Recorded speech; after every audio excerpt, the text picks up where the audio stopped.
агентии мубориза бо коррупсияи тоҷикистон хабар дод ки тафтиши пешакии парвандаи шафқатҷон ҳотамов мутахассиси шӯъбаи заминсози рақами 1 ба қайдгирии молу мулки ғайриманқул мбти дар ноҳияи рӯдакиро анҷом дод.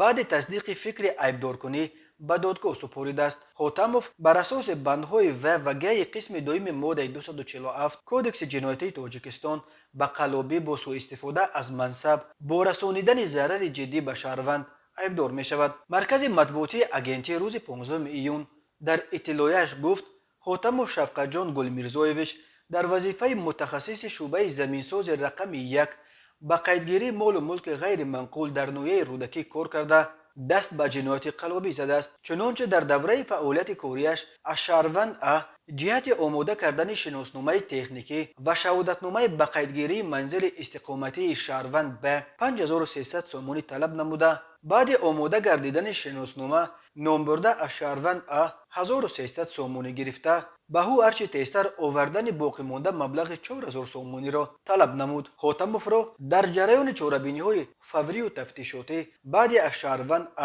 гирифтани маблағи 4000 сомонӣ дастгир карда, ин маблағҳоро аз ӯ ҳамчун далели шайъӣ мусодира карданд.